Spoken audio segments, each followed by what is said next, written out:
നമസ്കാരം, അന്യോന്യത്തിലേക്ക് സ്വാഗതം. നമ്മളോടൊപ്പം ഇന്നുള്ളത് കൊച്ചി മുസിരിസ് ബിനാലെയുടെ ഡയറക്ടറായ ശ്രീ ബോസ് കൃഷ്ണമാചാരിയാണ്. നമസ്കാരം. നമസ്കാരം. ബോസ്, ബിനാലെ ഒരു വലിയ പ്രസ്ഥാനമായി, കലാപ്രസ്ഥാനമായി കേരളത്തിൽ മാറിയിരിക്കുന്നു. ഒരുപാട് പേരെ ആകർഷിക്കുന്ന, കൂടുതൽ ദിവസങ്ങളിലേക്ക് പടർന്നിരിക്കുന്ന ഒരു പ്രസ്ഥാനമായി അതിൻ്റെ 3ാമത്തെ എഡിഷനിൽ മാറിയിരിക്കുന്നു. ഇതിൻ്റെ 1ാമത്തെ എഡിഷൻ നടക്കുമ്പോൾ കേരളത്തിൽ വലിയ വിവാദമായിരുന്നു. എന്തോ ഒരു തട്ടിപ്പ് നടക്കാൻ പോകുന്നു. അന്ന് ആ ഘട്ടത്തിൽ നമ്മൾ ഇതുപോലെ ഇതേ പങ്ക്തിയിലിരുന്ന് സംസാരിച്ചിട്ടുണ്ട്. ഇപ്പോൾ ബിനാലെ അതിൻ്റെ വിജയങ്ങൾ, സാധ്യതകൾ എസ്റ്റാബ്ലിഷ് ചെയ്ത് കഴിഞ്ഞിരിക്കെ താങ്കൾക്ക് എന്ത് തോന്നുന്നു? കൊച്ചി മുസിരിസ് ബിനാലെയുടെ കോ ഫൗണ്ടറും കോ ക്യൂറേറ്ററും എന്ന നിലയിൽ ആദ്യത്തെ ബിനാലെ സമയത്ത് എനിക്കും റിയാസിനും വന്നൊരു, എനിക്ക് തോന്നുന്നു അത് ആ സമയത്ത് വളരെ വലിയൊരു ഷോക്കായിരുന്നു. നമ്മുടെ ജീവിതത്തിൽ കള്ളനെന്ന് വിളിക്കപ്പെടുക, അതൊരു അൺഎക്സ്പെക്റ്റഡ് സംഭവമായിരുന്നു. എന്നെ സംബന്ധിച്ചിടത്തോളം അതൊരു ക്രിട്ടിക്കൽ റീഡിങ്, നമ്മളുടെ ബിനാലെ കണ്ടിട്ട് ക്രിട്ടിക്കൽ റീഡിങ് നമ്മൾക്ക് തയ്യാറാണ്, നമ്മളതിന് സ്വീകരിക്കാൻ തയ്യാറാണ്. ബിനാലെ എന്നറിയാത്തൊരു സമയത്ത് ബിനാലെയെക്കുറിച്ച് ചിന്തിച്ച് ഇമാജിനേറ്റീവ് ക്രിറ്റിസിസം ചെയ്തിട്ടുള്ളവരാണ്. അങ്ങനെ പരാജയപ്പെടുത്തിയത്, അവരുടെ ചിന്തകളെ പരാജയപ്പെടുത്തിയത്, അവരുടെ പ്രവർത്തനങ്ങളെ പരാജയപ്പെടുത്തിയത് ജനങ്ങൾ തന്നെയാണ്. ജനങ്ങൾ കണ്ടതിന് ശേഷം ജനങ്ങൾ സ്വീകരിച്ചൊരു പ്രോജക്റ്റാണ് കൊച്ചി മുസിരിസ് ബിനാലെ.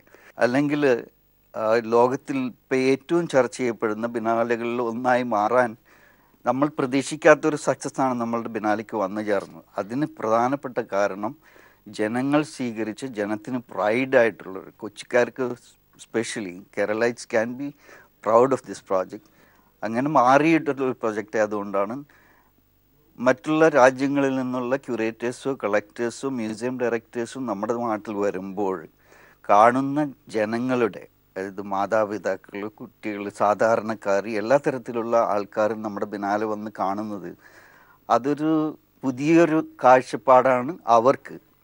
നമ്മളുടേതാണെങ്കിൽ നമ്മളുടെ പുതിയ കാഴ്ചകൾ കാണുവാനായിട്ടുള്ള ത്വര, നമ്മളുടെ മലയാളികൾക്കുള്ള ഏറ്റവും നല്ലൊരു കാര്യങ്ങളിലൊന്ന് ഇൻക്വിസിറ്റീവ്നെസ്സാണ്, അറിയാനും കേൾക്കാനും ഉള്ള താല്പര്യം. എത്രമാത്രം തുറന്ന മനസ്സാണെന്ന് ഞാൻ പറയുന്നില്ല.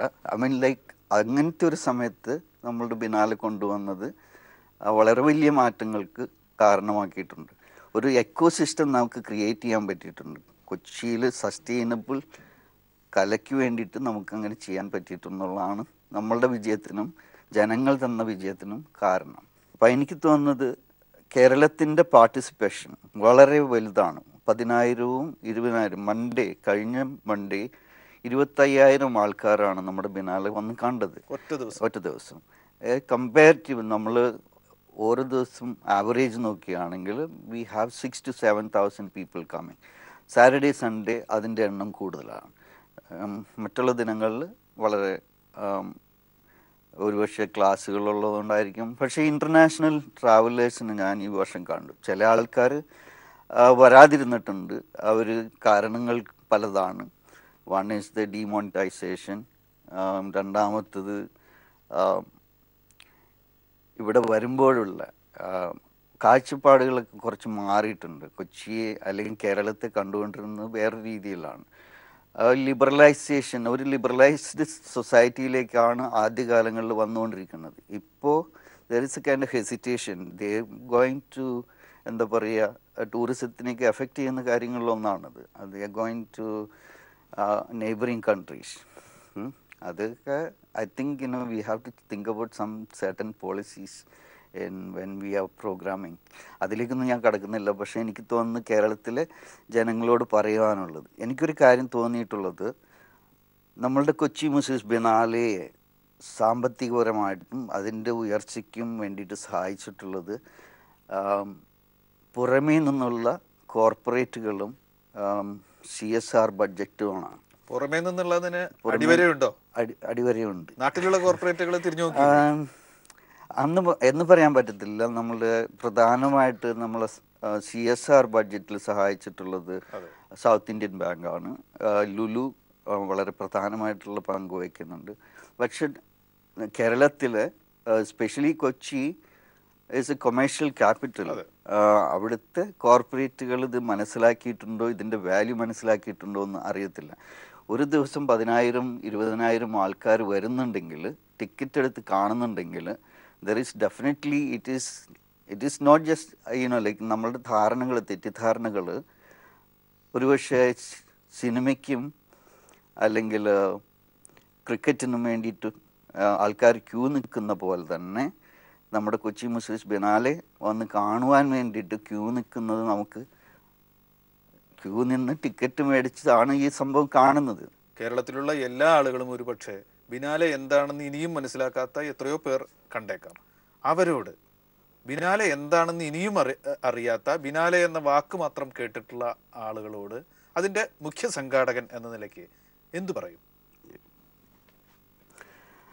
ബിനാലെക്കുറിച്ച് ആദ്യമായിട്ട് നമ്മൾ സംസാരിച്ചപ്പോൾ, ബിനാലെ 2 വർഷത്തിൽ ഒരിക്കൽ നടക്കുന്ന കലയുടെ ഒളിമ്പിക്സ് ആണെന്ന് നമുക്ക് പറയാം. എല്ലാ ബിനാലും there are more than 100 biennales around the world. പക്ഷേ വെനീസ് ബിനാലെ 6 മാസക്കാലം നീണ്ടു നിൽക്കുന്ന വെനീസ് ബിനാലെ കൊച്ചിയിൽ നമ്മൾ 108 ദിവസം, ഒരുപക്ഷെ ലോകത്തിലെ 2ാമത്തെ ഏറ്റവും ദൈർഘ്യമേറിയ ദിനങ്ങൾ എക്സിബിറ്റ് ചെയ്യുന്ന ബിനാലുകളിൽ 2ാമത്തേതാണ് കൊച്ചി മുസ്ലിംസ് ബിനാലെ. ഈ സ്റ്റുഡൻസ് ബിനാലെ വളരെ പ്രധാനപ്പെട്ടൊരു പ്രോജക്റ്റാണ്. കൊച്ചി മുസ്ലിംസ് ബിനാലയുടെ സമാന്തരമായിട്ട് നടക്കുന്ന ഏറ്റവും വലിയ കലയുടെ ഒരു survey of Indian contemporary art എന്ന് പറയാം. 35 സ്കൂളുകളിൽ നിന്നാണ്, കലാ വിദ്യാഭ്യാസ സ്ഥാപനങ്ങളിൽ നിന്നാണ് ആദ്യത്തെ 2014 ബിനാലയിലാണ് നമ്മൾ സ്റ്റുഡൻസ് ബിനാലെ ഇൻട്രൊഡ്യൂസ് ചെയ്യുന്നത്. അതിൽ 120 കലാകാരന്മാർ, കലാവിദ്യാർത്ഥികളാണ് പങ്കെടുത്തത്. അതിന് തിരഞ്ഞെടുത്തത് 15 വിദ്യാർത്ഥികളാണ്, 15 ക്യൂറേറ്റേഴ്സ്. ഈ 15 ക്യൂറേറ്റേഴ്സിന് നമ്മളിൽ 100-ൽ പരം ആപ്ലിക്കേഷനിൽ നിന്ന് തിരഞ്ഞെടുത്തിട്ടുള്ള കുട്ടികളാണ് അത് ക്യൂറേറ്റ് ചെയ്തത്. അപ്പോൾ ഒരു opportunity to the younger generation. സമാന്തരമായിട്ട് ഈ വലിയ ബിനാലയ്ക്ക് കഴിഞ്ഞ തവണ ബിനാലെ ക്യൂറേറ്റ് ജിതീഷ് കല്ലാട്ട് എന്ന് പറയുന്ന കലാകാരനാണ്. അപ്പോൾ അതിന് കാണാനുള്ള ഓപ്പർച്യൂണിറ്റീസ് വലിയ വലിയ കളക്ടേഴ്സോ അല്ലെങ്കിൽ മ്യൂസിയം ഡയറക്ടേഴ്സോ ക്യൂറേറ്റേഴ്സോ വരുമ്പോൾ, അതുപോലെ തന്നെ വിദ്യാഭ്യാസ സ്ഥാപനങ്ങളിൽ നിന്ന് വരുന്ന കുട്ടികൾക്ക് കാണുവാനായിട്ട് നമ്മളുടെ ഇന്ത്യയിലെ കലാകാരന്മാർ, കലാവിദ്യാർത്ഥികളെ എങ്ങനെ ചിന്തിക്കുന്നു, കാണുന്നു, പ്രവർത്തിക്കുന്നു എന്ന് കാണിക്കാൻ പറ്റിയിട്ടുള്ള ഏറ്റവും നല്ലൊരു സ്ഥലമാണ് സ്റ്റുഡൻസ് ബിനാലെ. ഈ വർഷം നമുക്ക് 55 കോളേജുകളാണ് പാർട്ടിസിപ്പേറ്റ് ചെയ്തത്. 470-ൽ പരം കുട്ടികളാണ് അതിൽ പങ്കെടുക്കുന്നത്. അപ്പോൾ 7 വെന്യൂകളിലായിട്ടാണ് ഈ പ്രോജക്റ്റ് നടക്കുന്നത്. കൊച്ചി മുസ്ലിംസ് ബിനാലയുടെ മെയിൻ പ്രോജക്റ്റ് 97 കലാകാരന്മാരാണ്. അത് ക്യൂറേറ്റ് ചെയ്ത് സുദർശൻ ഷെട്ടി എന്ന് പറയുന്ന ബോംബെയിൽ താമസിക്കുന്ന വളരെ പ്രധാനപ്പെട്ട കലാകാരനാണ്.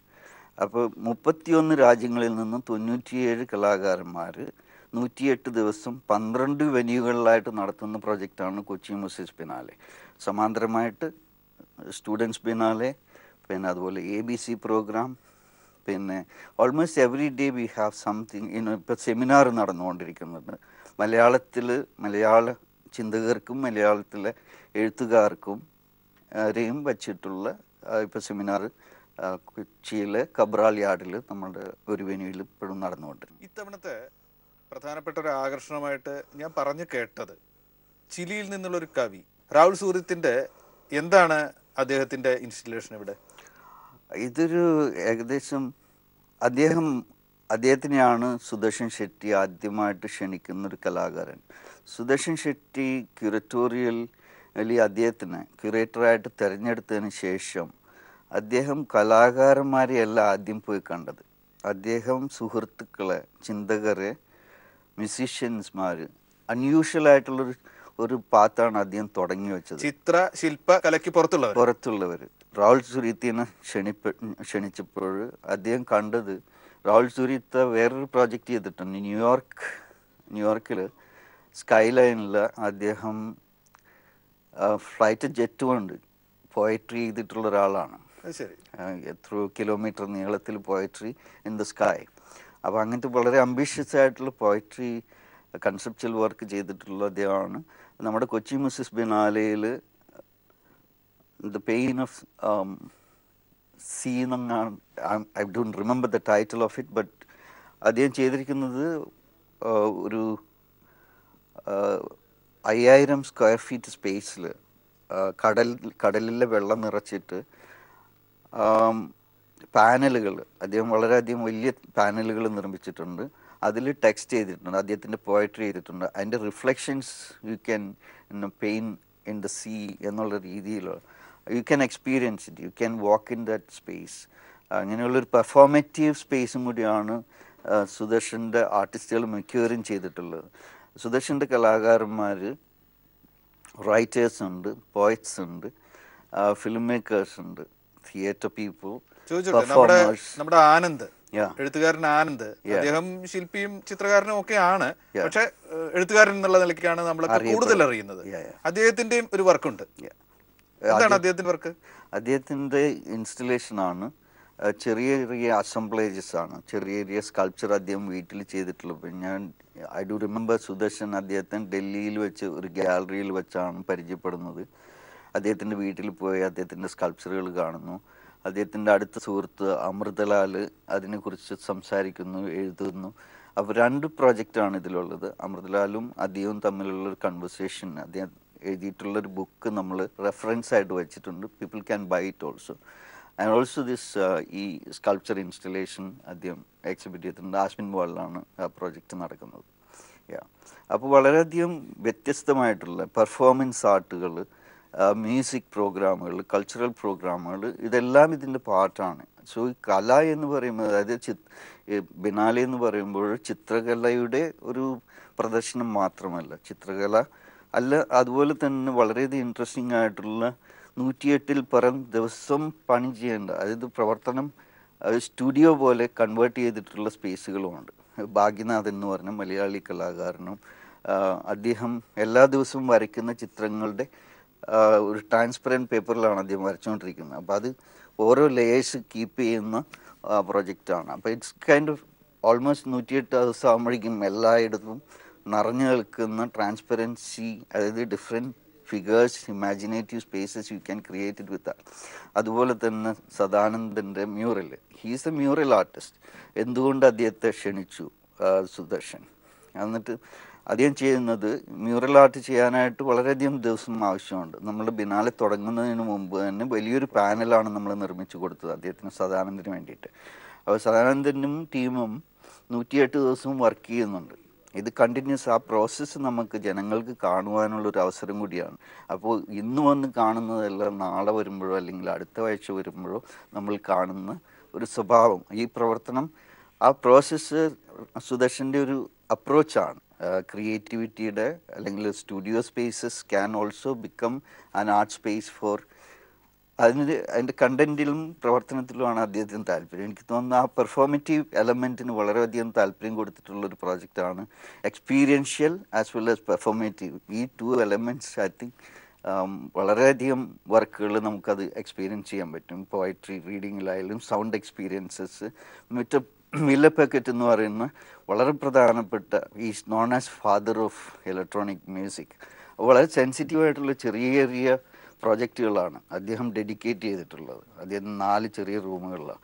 അതുപോലെ തന്നെ ലോകത്തിലെ ഏറ്റവും പ്രധാനപ്പെട്ട ഫാദർ ഓഫ് വീഡിയോ ആർട്ട് എന്ന് പറയുന്ന അദ്ദേഹത്തിൻ്റെ വർക്ക് നമ്മളുടെ ദർബാർ ഹാളിലാണ്. 31 പ്രൊജക്ടേഴ്സ് വെച്ചിട്ടുള്ളൊരു പ്രൊജക്റ്റാണത്. His name is Gary Hill. ഗ്യാരി ഹില്ലിൻ്റെയും ഇന്ത്യയിലെ പ്രധാനപ്പെട്ട ഒരു കലാകാരൻ്റെയും വർക്കാണ് 2 ആർട്ടിസ്റ്റ് ദർബാർ ഹാളിൽ കാണിച്ചത്. അപ്പോൾ 12 വെന്യൂകളിൽ വളരെ മനോഹരമായിട്ട് സുദർശൻ ക്യൂറേറ്റ് ചെയ്തിട്ടുള്ള പ്രൊജക്റ്റാണ്. ബിനാലയിലെ കലാസൃഷ്ടികൾ കണ്ടിട്ടുള്ള ഒരു അനുഭവം വെച്ച് പറയുകയാണ്. വളരെ വലിയ അനുഭവമായി മാറുന്ന കലാസൃഷ്ടികൾ, ഇൻസ്റ്റലേഷൻസ്, വിന്യാസകല എന്നാണ് ഞാൻ അതിന് പരിഭാഷപ്പെടുത്തുന്നത്. അങ്ങനെയുള്ള കലാവിന്യാസങ്ങൾ ബിനാലെ കഴിയുന്നതോടുകൂടി ഇല്ലാതാവുകയാണ്. ഇത് സ്ഥിരമായിട്ട് നിന്നിരുന്നെങ്കിൽ എന്ന് പലപ്പോഴും നമ്മൾ ആഗ്രഹിച്ചു പോകും. ആദ്യത്തെ ബിനാലയിൽ ഉണ്ടായിരുന്ന ആ വിവാൻ സുന്ദരത്തിൻ്റെ ഒക്കെ ആ അസാധ്യ സൃഷ്ടി എൻ്റെ മനസ്സിലിപ്പോൾ ഉണ്ട്. അത് നിലനിന്നിരുന്നെങ്കിൽ എന്ന് നമ്മൾ ആഗ്രഹിച്ചു പോകും. അത് ഇല്ലാതാവുകയാണ്. അങ്ങനെ നിലനിർത്തുന്ന രീതി ബിനാലേക്കില്ല. അങ്ങനെ അത് ബിനാലെ സങ്കല്പത്തിന് പുറത്താണോ? എന്താണ് അതിന്റെ പുറകിൽ? ഇത് പിന്നീട് ഇല്ലാതാവുന്നതിന്റെ തത്വശാസ്ത്രം എന്താണ്? അത് ഇൻട്രസ്റ്റിംഗ് ആണ് സാർ പറഞ്ഞത്. ചോദ്യം അത് അനലൈസ് ചെയ്യുന്ന രീതി എനിക്ക് തോന്നുന്നത് ബിനാലെ ഒരു ടെമ്പറൽ പ്രോജക്റ്റാണ്, പെർമനൻറ്റ് പ്രോജക്റ്റ് അല്ല, ഒരു മ്യൂസിയത്തിൻ്റെ പ്രോജക്റ്റ് അല്ല. ബിനാലെ മ്യൂസിയത്തിൽ ചെയ്യാവുന്നതാണ്. മ്യൂസിയം പോലെ കാണേണ്ടതല്ല, മ്യൂസിയം പോലെ പരിരക്ഷിക്കേണ്ടതല്ല ബിനാലയിലെ കലാസൃഷ്ടികൾ. ഇല്ല, നമ്മളുടെ വേറെ ഉദാഹരണങ്ങളൊക്കെ കൊടുക്കാം. ഫോർ എക്സാമ്പിൾ, നമ്മളുടെ കഴിഞ്ഞ വർഷത്തെ ജിജീസ് കറിയുടെ വലിയൊരു സ്കൾപ്ചർ ഉണ്ടായിരുന്നു, പബ്ലിക് സ്കൾപ്ചറായിട്ട്. അത് ലളിതകല അക്കാദമിയുടെ സഹായത്തോട് കൂടിയിട്ട് നമ്മൾ വൈക്കത്ത് സ്ഥാപിച്ചിട്ടുണ്ട്. വി ക്യാൻ ഇംപ്ലിമെന്റ് ചില വർക്കുകൾ നമ്മൾക്ക് അങ്ങനെ ചെയ്യാം. പബ്ലിക് സ്കൾപ്ചറായിട്ട് താൽക്കാലികതയാണ് ഏറ്റവും മനോഹരമായിട്ടുള്ള കാര്യം. എനിക്ക് തോന്നുന്നു ഏതൊരു പ്രവർത്തനത്തിൻ്റെയും ഏതൊരു സ്ഥലങ്ങളിലും എനിക്ക് തോന്നുന്നു മൂവ്മെൻ്റ് ഉണ്ടാക്കാൻ പറ്റുന്നത് നിശ്ചലത എന്ന് പറയുന്നത് പോലെയാണ്. ഒരു മ്യൂസിയം എന്ന് പറയുമ്പോൾ അത് നിശ്ചലമായിട്ടുള്ളൊരു ബോഡിയാണ്. അതിൽ നടക്കുന്ന പ്രവർത്തനങ്ങൾ ചിലപ്പോഴും പെർമനൻറ്റ് കളക്ഷൻസ് കാണാൻ വേണ്ടിയിട്ട് ആൾക്കാർ വളരെ കുറവായിരിക്കും വരിക. അതുകൊണ്ട് തന്നെ മ്യൂസിയങ്ങൾ തന്നെ വേറെ രീതിയിൽ ചിന്തിക്കുന്നത് ഇപ്പോൾ എങ്ങനെ ദി ക്യാൻ പ്രോഗ്രാം ഇറ്റ്. അവരുടെ പ്രോഗ്രാമുകളിലൂടെയാണ് അവർ മ്യൂസിയമിനെ വളരെയധികം ആക്റ്റീവായിട്ട് മാറ്റിയിട്ടുള്ളത്. ഉദാഹരണം നമ്മുടെ ബോംബെയിലെ ബാവദാജിയിൽ ആർട്ട് മ്യൂസിയം, അതൊരു ചെറിയൊരു മ്യൂസിയമാണ്, ട്രഡീഷണൽ ഒബ്ജക്റ്റുകളൊക്കെ വച്ചിട്ടുള്ള മ്യൂസിയം. അതിൻ്റെ ഇടയിൽ അവർ കണ്ടംപററി ആർട്ടിനെ കൊണ്ടുവന്നിട്ട് കണ്ടംപററി ആർട്ടിസ്റ്റിന് ക്യൂറേറ്റഡ് പ്രൊജക്റ്റുകൾ നടത്തിയിട്ടാണ് അവർ ആക്ടിവേറ്റ് ചെയ്തിട്ടുള്ളത്. അതുപോലെ തന്നെ മറ്റുള്ള രാജ്യങ്ങളിൽ ചെറിയ ചെറിയ സ്ഥാപനങ്ങൾ പോലും ഇത് തന്നെയാണ് ആലോചിക്കുന്നത്. ഇപ്പോൾ വിക്ടോറിയ ആൽബർട്ട് മ്യൂസിയത്തിലായാലും ഏതൊരു മ്യൂസിയത്തിലായാലും അവർ ചിന്തിക്കുന്നത് how we can program it better to bring people. അവർ സ്റ്റുഡൻസിനെ കൊണ്ടുവരാൻ വേണ്ടിയിട്ട് പ്രോഗ്രാമുകളുണ്ട്, ചിൽഡ്രൻസിൻ്റെ പ്രോഗ്രാമുകളുണ്ട്, അവരെ എഡ്യൂക്കേറ്റ് ചെയ്യുന്ന പ്രോഗ്രാമുകളുണ്ട്. എനിക്ക് തോന്നുന്നത് ഈ സംഭവങ്ങളൊക്കെ ചെയ്യണമെന്നുണ്ടെങ്കിൽ ടെമ്പറാലിറ്റിക്ക് മാത്രമേ ഒരു പെർമനൻ്റ് ആയത് ഒരു സംഭവം കാണുവാൻ വേണ്ടിയിട്ട് അതവിടെ എക്സിസ്റ്റ് ചെയ്യുന്നുണ്ടല്ലോ, നമുക്ക് എന്ന് വേണമെങ്കിലും പോയി കാണാമല്ലോ എന്നുള്ളൊരു ചിന്ത നമ്മുടെ മനസ്സിൽ വരാനുള്ള സാധ്യതകളൊക്കെ ഉണ്ട്. നമ്മളുടെ നാട്ടിൽ മ്യൂസിയങ്ങളില്ലായ്മ വളരെ വളരെ അതായത് പരിതാപകരമാണെന്ന് പറയാം. അതായത് നമ്മുടെ കുട്ടികൾക്ക് പഠിക്കുവാനുള്ള, കാണിച്ചു കൊടുക്കുവാനുള്ള സാഹചര്യങ്ങൾ വളരെ കുറവാണ്. we have no contemporary art museum, we have not really great traditional art spaces. അങ്ങനെയൊക്കെയുള്ള വളരെയധികം കുറവുകളുടെ ഇടയിൽ നിന്നാണ് നമ്മൾ ഈ കൊച്ചി മ്യൂസിയം ബിനാലെ സ്ഥാപിക്കുന്നത്, അതിൻ്റെ ഫൗണ്ടേഷൻ സ്ഥാപിക്കുന്നത്, നമ്മളുടെ ബിനാലകൾ തുടങ്ങുന്നത്. അപ്പോൾ എനിക്ക് തോന്നുന്നത് ഏറ്റവും ഞങ്ങൾ പഠിക്കുന്ന കാലത്ത്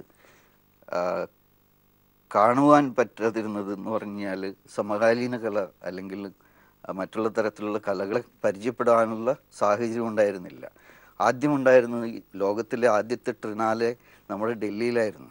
ഡോക്ടർ മുൽക്കരാജ് ആനന്ദ് ഒക്ടോവിയ പാഷ് ഇവരൊക്കെ കൂടിയിട്ടാണ് ആദ്യത്തെ ട്രിനാലെ തുടങ്ങുന്നത്. ഇൻഫ്രാസ്ട്രക്ചർ ബിൽഡിംഗ് ആയിരുന്നു അവരുടെ ലക്ഷ്യം. അതായത് സാംസ്കാരിക സ്ഥലങ്ങൾ സ്ഥാപിക്കുക, കൾച്ചറിന് വേണ്ടിയിട്ടുള്ള സ്ഥാനങ്ങൾ സ്ഥാപിക്കുക. അതിൻ്റെ ലക്ഷ്യത്തോടു കൂടിയിട്ട് തന്നെയാണ് കൊച്ചി മ്യൂസിയം ബിനാലെയുടെയും ലക്ഷ്യം അത് തന്നെയാണ്. ആ ഒറിജിനൽ സ്റ്റേറ്റ്മെൻറ്റിൽ നിന്നുള്ള അധികം മാറ്റങ്ങളൊന്നും നമ്മളുടെ വിഷനിലൊന്നും ഓൺലി വിഷൻ്റെ പ്രധാനപ്പെട്ട കാര്യം ലൊക്കേഷൻ എന്നുള്ളതാണ്. കൊച്ചിയെ പോലുള്ള മറ്റൊരു location I cannot think of any other place can imitate Kochi museum biennale anywhere else. അത് ലൊക്കേഷൻ്റെ ഒരു പ്രാധാന്യം കൂടിയാണ്, ജനങ്ങളുടെ പ്രാധാന്യം കൂടിയാണ്. അത് ജനങ്ങൾ തിരിച്ചറിഞ്ഞുകൊണ്ടാണ് നമ്മൾക്ക് മറ്റുള്ളവരെ പരാജയപ്പെടുത്താനും കഴിഞ്ഞത്. നമ്മൾ അതിന് പണിയെടുക്കേണ്ട ആവശ്യം ഉണ്ടായിരുന്നില്ല. ജനങ്ങൾ തന്നെ തിരിച്ചറിഞ്ഞു, ജനങ്ങൾ തന്നെ അതിൻ്റെ ഉത്തരം കൊടുത്തു എന്നുള്ളതാണ്. ആദ്യത്തെ ചോദ്യത്തിൻ്റെ ഉത്തരവും ഇപ്പോഴും അത് തന്നെയാണ്. അങ്കമാലിക്കാരനായ താങ്കൾ കൊച്ചിയിൽ ചിത്രകലയൊക്കെ പഠിച്ച് തുടങ്ങിയ താങ്കൾ ഈ പ്രദേശം കേന്ദ്രമാക്കി ഇങ്ങനെ ഒരു ഇതുമായി സഹപ്രവർത്തകരുടെ കൂടെ മുന്നോട്ട് വന്ന് ഇവിടം വരെ എത്തി. കൊച്ചി ബിനാലെയുടെ അടുത്ത ഇമ്മീഡിയറ്റ് ലക്ഷ്യങ്ങൾ എന്തൊക്കെയാണ്? നമ്മൾ വളരെയധികം പ്രോഗ്രാമുകൾ ചെയ്യുന്നുണ്ട്. ഒന്ന് ലെറ്റ്സ് ടോക്ക് എന്ന് പറയുന്ന സീരീസ് എപ്പോഴും നടക്കുന്ന കാര്യമാണ്. അത് പ്രധാനപ്പെട്ട ചിന്തകരുടെയും പ്രാക്ടീഷണേഴ്സിൻ്റെയും വർക്ക്ഷോപ്പുകൾ. പെപ്പർ ഹൗസ് റെസിഡൻസി, ഇൻ്റർനാഷണൽ റെസിഡൻസിയാണത്. ഇൻ്റർനാഷണൽ റെസിഡൻസിയിൽ നമുക്ക് ഇത്രയും നാളും നമ്മൾ പുറത്തുനിന്ന് ആൾക്കാരെ കൊണ്ടുവന്നിരുന്നു. അടുത്ത വർഷം തുടങ്ങി നമ്മൾ പുറത്തേക്ക് അവരയക്കുവാനുള്ള സാഹചര്യങ്ങൾ ഒരുക്കിയിട്ടുണ്ട്. അത് ഇൻസ്റ്റിറ്റ്യൂഷനുകളായിട്ട് ഗോത്തെ ഇൻസ്റ്റിറ്റ്യൂട്ട്, ജർമ്മൻ ഇൻസ്റ്റിറ്റ്യൂട്ടാണിത്. അതുപോലെ തന്നെ പ്രോൽവെറ്റിയ എന്ന് പറയുന്ന സ്വിസ് ഓർഗനൈസേഷൻ, അതുപോലെ തന്നെ ബ്രിട്ടീഷ് കൗൺസിൽ, ഇവരെല്ലാവരും എല്ലാവരുടെയും സഹകരണത്തോട് കൂടിയിട്ട് നമ്മളുടെ കലാകാരന്മാരെ പുറത്തേക്ക് 1 മാസത്തേക്കോ 2 മാസത്തേക്കോ ഇറ്റ് ഡിപ്പെൻസ് ആ കലാകാരന്മാരുടെ ആഗ്രഹവും അവരുടെ പ്രൊജക്റ്റും ആയിരിക്കും ആ തെരഞ്ഞെടുപ്പുകൾ നടക്കുക. അതൊരു ചെറിയ ലൈക്ക് നമുക്ക് വലിയ സ്കെയിലൊന്നും ചെയ്യാൻ പറ്റത്തില്ല. നമ്മൾക്ക് ഫോർ എക്സാമ്പിൾ നമുക്ക് 15ഓളം കലാകാരന്മാരെയാണ് നമുക്ക് കൊണ്ടുവരാൻ പറ്റിയത് കഴിഞ്ഞ വർഷം. അപ്പോൾ ഇതുപോലെ തന്നെ നമ്മൾ ഒരു പക്ഷേ 10-15 കലാകാരന്മാരെ നമുക്ക് പുറത്തയക്കാൻ പറ്റിയാൽ ഭാഗ്യം. അതിനുള്ള പ്രവർത്തനങ്ങൾ നടക്കുന്നുണ്ട്. അതുപോലെ തന്നെ നമുക്ക് വീഡിയോ ലാബുണ്ട്. കുട്ടികൾക്ക് ഫിലിം നിർമ്മിക്കുന്ന കുട്ടികൾക്ക് താല്പര്യമുണ്ടെങ്കിൽ അത് ഉപയോഗിക്കാവുന്നതാണ്. നമ്മളുടെ സഹായങ്ങളുണ്ടാവും. കൊച്ചി മുനിസിപ്പൽ ബിനാലയുടെ നമ്മുടെ arts and medicine Bony Thomas നന്നായിട്ട് നടത്തിക്കൊണ്ടിരിക്കുന്ന വേറൊരു പ്രൊജക്റ്റാണ്. അത് ജനറൽ ഹോസ്പിറ്റലിൽ എല്ലാ ബുധനാഴ്ചയും അവിടുത്തെ അവിടെ അവരെ എൻ്റർടൈൻ ചെയ്യാൻ വേണ്ടിയിട്ട് നടത്തുന്ന ഒരു ചെറിയൊരു പ്രോഗ്രാമാണ്. പക്ഷെ അത് വളരെ നന്നായി പോകുന്നു. പിന്നെ ഈ 100 ദിവസത്തെ 100 സ്കൂളുകളുടെ പ്രൊജക്റ്റ് ABC പ്രോജക്റ്റ് നടന്നുകൊണ്ടിരിക്കുന്നു. പുതിയ ബിനാലയ്ക്ക് വേണ്ടിയിട്ട് 2018 ബിനാലയുടെ ക്യൂറേറ്റർ നിയമിക്കേണ്ട കാര്യങ്ങൾ ചിന്തിച്ചുകൊണ്ടിരിക്കുന്ന സമയമാണ് ഇപ്പോൾ സുദർശൻ ഷെട്ടി ഇവിടെ ഉണ്ടെങ്കിലും നമ്മൾ പുതിയ ഇമ്മീഡിയറ്റ്ലി മറ്റൊരു curator 10 member committee artistic advisory committee തിരഞ്ഞെടുക്കും. അവരുടെ പേരുകൾ ഡിക്ലെയർ ചെയ്യുന്നതായിരിക്കും. അങ്ങനെയുള്ളൊരു തുടങ്ങിയ കലാകാരന്മാർ ക്യൂറേറ്റ് ചെയ്യുന്ന ഒരു ബിനാലെയാണ് നമ്മുടെ കൊച്ചി മുനിസിപ്പൽ ബിനാലെ. അത് തന്നെയാണ് വ്യത്യാസവും. മറ്റുള്ള ബിനാലകൾ തമ്മിലുള്ള വ്യത്യാസം എന്ന് പറഞ്ഞു കഴിഞ്ഞാൽ മറ്റുള്ള ബിനാലകൾ ക്യൂറേറ്റ് ചെയ്യുന്നത് ക്യൂറേറ്റേഴ്സ് ആയിരിക്കും. അത് നിയമിക്കപ്പെട്ട ക്യൂറേറ്റേഴ്സ്. ഇപ്പം നമ്മളുടെ ഒരു ബിനാലെ ഫൗണ്ടേഷൻ വയ്ക്കുന്ന ഒരു point two that artistic advisory committee നമ്മൾക്ക് കലാകാരൻ ഒരു ക്യൂറേറ്ററായിട്ട് വരണം. അപ്പോൾ theory and practice can go hand in hand. അതുകൊണ്ട് തന്നെയാണ് കലാകാരന്മാർ സ്വാതന്ത്ര്യത്തെ തിരിച്ചറിയുന്നവരാണ്. കലാകാരന്മാർ മറ്റുള്ളവരെക്കാൾ കൂടുതൽ സ്വാതന്ത്ര്യം എടുക്കുന്നവരുമാണ്. അപ്പോൾ സ്വാതന്ത്ര്യം കൊടുക്കുകയും എടുക്കുകയും ചെയ്യുന്ന ഒരു സ്പേസ് നമ്മുടെ കൊച്ചിയിൽ. That is the beauty of Kochi municipal biennale. 5 കൊല്ലം മുമ്പ് ഇതേ സ്ഥാനത്തിരുന്ന് താങ്കൾ പ്രകടിപ്പിച്ച ആത്മവിശ്വാസം അത് കുറേയൊക്കെ യാഥാർത്ഥ്യമായി. കൊച്ചി ബിനാലയുടെ വ്യത്യാസം കേരളീയർ തിരിച്ചറിഞ്ഞു, ലോകം തിരിച്ചറിഞ്ഞു കൊണ്ടിരിക്കുന്നു. മുസിരിസ് എന്ന് പറയുന്നത് ചരിത്രത്തിലെ ലോകത്തിലെ ഏറ്റവും വലിയ ഒരു സുഗന്ധവ്യഞ്ജന വ്യാപാര കേന്ദ്രമാണ്. കൊച്ചി നമുക്കെല്ലാം അറിയുന്നത് പോലെ അറബിക്കടലിൻ്റെ റാണിയായിരുന്നു. കൊച്ചി ബിനാലയും അതുപോലെ ലോകം ഇരുകൈകളും വെച്ച് സ്വീകരിക്കുന്ന ഒരു കാലം വരുമെന്ന് ഞങ്ങളും വിചാരിക്കുന്നു. എല്ലാ ആശംസകളും. നമസ്കാരം. നന്ദി.